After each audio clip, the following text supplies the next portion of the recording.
नमस्कार आपण देखिए आरंभ कर कलिंग पल्स मो ना पूर्व दर्शक बंधु कटकर बाप पुओ जोड़ी को नहीं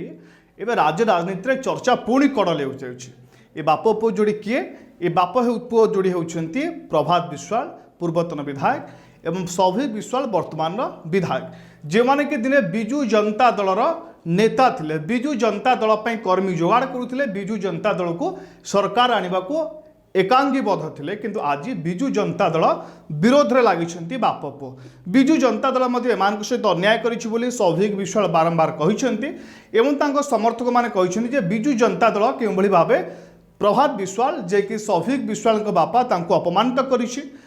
एवं ता सहित जो भाव विधायकों को मर्यादा दि जावा कथा से दि जाए ना जार जवाब राज्यसभा इलेक्शन रे सौभिक विश्वाल क्रॉस वोटिंग माध्यम एवं भोट पर सीधासलख आसी कहते बापा प्रति जो अन्याय करिछि बिजु जनता दल बापा प्रति जो अविचार करिछि बीजेडी ताहार प्रतिशोध से नहीं कहते सौभिक विश्वाल किंतु एबे बड़ चर्चा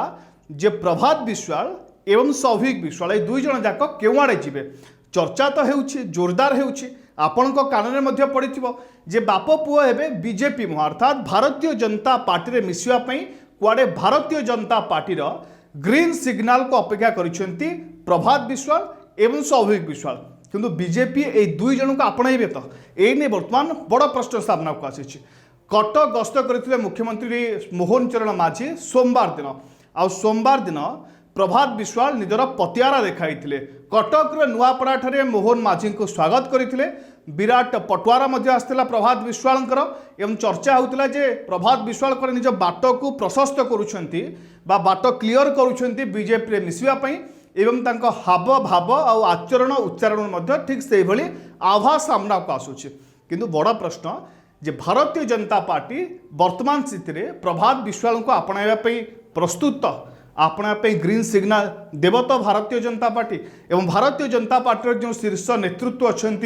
राज्य रे से माने प्रभात विश्वाल को आपणाइबा द्वार खोलिबे ना खोलिबे नहीं तार दुई तीन टी कारण चर्चा होचे प्रभात विश्वाल एवं चिटफंड दुर्नीतिर जो कलंकित दाग एबे मध्य सफा होई नहीं जहाकु नहीं भारतीय जनता पार्टी दिने प्रभात विश्वाल को टार्गेट करुला से कलंकर दाग एपर्यंत लिभि नथिबा बेले प्रभात विश्वाल को केमती आपणे नेबो से नहीं दलीय कर्मी प्रश्न करिसेंती एवं सबुठु बड़ कारण है जे कटक चौद्वार जो माने भारतीय जनता पार्टी वर्ष वर्ष धरी कर्मी अच्छा जो माने भारतीय जनता पार्टी को आगू नेबा पई लड़ाई करिसेंती सेमाने प्रभात विश्वाल और सौभिक विश्वाल को आपणइबे तो ए नहीं मध्य बड़ प्रश्न सामना को आसी कारण सेकेंड लाइन लीडर जो माने कटक चौद्वार अच्छा समीर देंग उपर सेमानकर आशा जे भारतीय जनता पार्टी एवं सेमानकु टिकेट देव आगो को आनिबो जेतेबेले सरकार नथिला सेमाने सेतेबेले संघर्ष करिसेंती जेतेबेले सरकार आसीछि सेतेबेले सरकार सेमानक प्रति न्याय करू भाज पार्टी सेमानक प्रति न्याय करू बोली कटक चौद्वार जो माने भारतीय जनता पार्टी कर्मी अच्छा नेता अच्छा वर्ष वर्ष धरी दल पर लड़ी एवं खास करी प्रभात विश्वाल एवं सौभिक विश्वाल विरोध में लड़ी से माने चाहते ये बाप पुओं को दल एंट्री न मिलू आमे आम दल पर ठीक सेमिति लड़ू जमती जितेबाला सरकार नथिला सेतेबेले लड़ुथुलु एबे मध्य लड़ू तेणु बाप पुओं एंट्री को सेमाने रोकठोक मना कहते जे जदि बाप पुओ भारतीय जनता पार्टी सामिल होउछंती ताहले पार्टीर जो संतुलन रही पार्टी जो भली कटक चौद्वार आगुची ताहा बिगिड़ी जाइपे गणित भूल भाल हो जाइपे जार फल भारतीय जनता पार्टी भोगी पारे एवं थर्ड बा सबुठु बड़ कारण दर्शा जाउची कौन पई बाप पुओं को भारतीय जनता पार्टी सामिल कराना जीव ताहला